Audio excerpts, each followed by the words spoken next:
Chicos, sean cordialmente bienvenidos. En esta sesión vamos a desarrollar el siguiente tema, la etimología.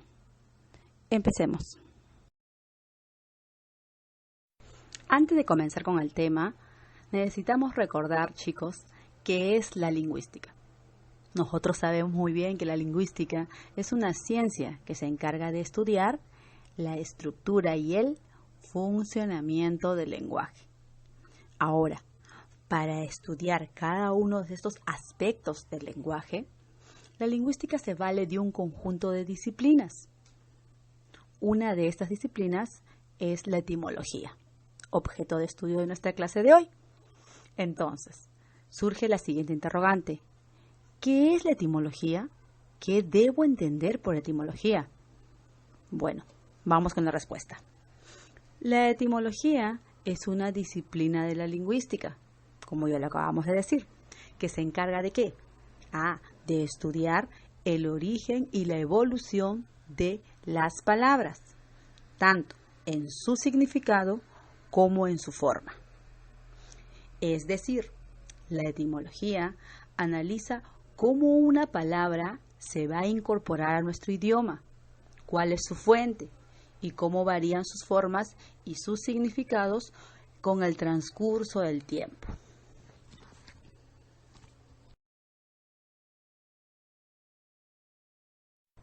Como bien sabemos, chicos, las lenguas evolucionan con su uso, lo que genera que muchas palabras sufran modificaciones y éstas se adapten de acuerdo al momento histórico en el cual se desarrolla. Entonces, las lenguas sufren un conjunto de cambios lingüísticos.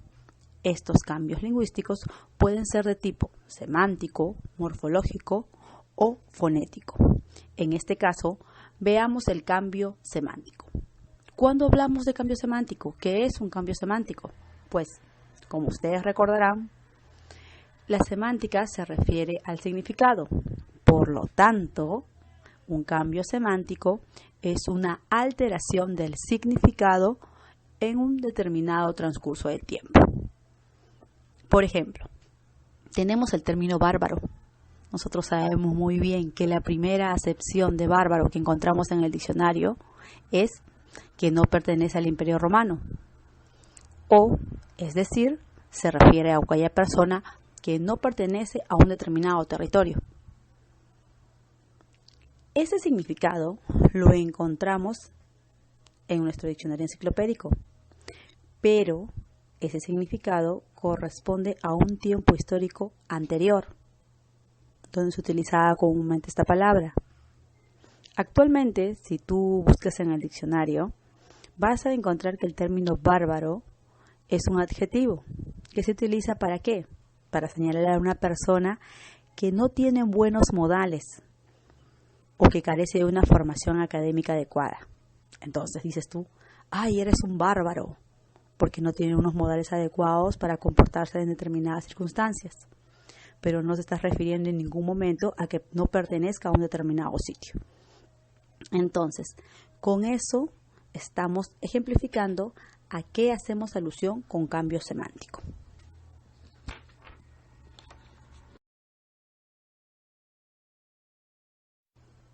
Otro cambio lingüístico que presentan las lenguas es el denominado cambio fonético, que consiste en la alteración de un sonido o de un grupo de sonidos dentro de una palabra. Para que se lleve a cabo estos cambios fonéticos dentro de una palabra, se recurre a un conjunto de procesos fonológicos o fonéticos que permiten la creación de nuevos términos. Debemos recordar que los términos de nuestra lengua, de nuestro idioma, corresponden al latín antiguo. Por lo tanto, podemos utilizar un conjunto de procedimientos correspondientes a esta lengua anterior. Por ejemplo, tenemos el caso de amat. Amat corresponde al latín antiguo. Narrant igual. En este caso, se ha empleado un procedimiento fonético conocido como elisión de consonante. La regla dice que al final de la palabra, la última consonante cae y de esa manera se formó la palabra ama y narran. que corresponden al castellano actual. Otro ejemplo de proceso fonológico sería la diptongación. ¿En qué consiste?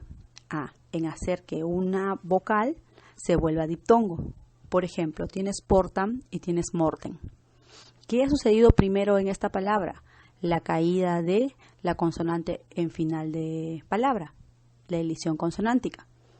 Entonces quedaba porta y morte. Luego de ahí, la vocal O pasó a diptongarse, convirtiéndose en UE respectivamente. Y eso produjo que actualmente nosotros tengamos la palabra puerta y muerte. De esta manera se puede evidenciar el cambio fonético en el transcurso del tiempo, desde el latín antiguo hacia el castellano actual. Otro cambio que presentan las lenguas es el cambio morfológico. Este consiste en la alteración de la estructura interna de la palabra, es decir, en la forma de la palabra. Por lo general, el cambio morfológico más recurrente es el de la alteración del patrón silábico. ¿En qué consiste eso? Por ejemplo, tenemos la palabra natividad y la palabra bene, los dos correspondientes al latín vulgar. En natividad, ¿qué ha sucedido? Se ha eliminado la sílaba ti. Y eso ha generado actualmente que tengamos la palabra Navidad. De una palabra conformada por 4 sílabas, actualmente tenemos una palabra formada por 3 sílabas. Entonces vemos una alteración de las cantidades de sílabas de las palabras. Otro ejemplo es bene. En este caso, ¿qué ha sucedido? Primero, la elisión de la vocal en final de palabra, la E se ha ido quedando ben. Luego, el cambio fonético que anteriormente vimos, que sería la diptongación, E se convirtió en IE, y eso generó que bene pasara actualmente a bien. Tenemos la alteración del patrón silábico, de bene, que era bisílabo, a bien, que se convirtió en monosílabo.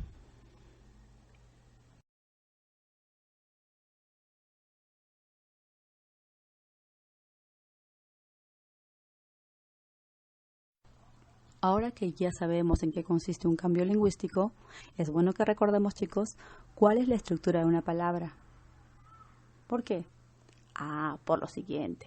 Nosotros sabemos muy bien que el castellano es una lengua que deriva del latín, pero que también ha recibido aportes de otras lenguas, como por ejemplo en este caso el griego.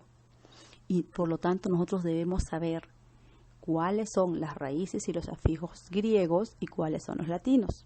Para ello es bueno recordar estos conceptos. Entonces, vayamos a ello.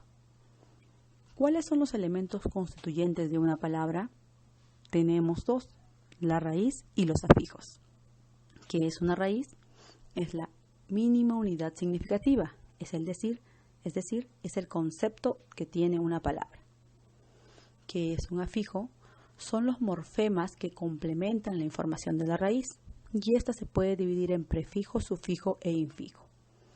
El prefijo es aquel morfema o partícula que va antes de la raíz. El sufijo se ubica después de la raíz y los infijos se intercalan entre la raíz y los sufijos. Por ejemplo, tenemos la palabra desencantado.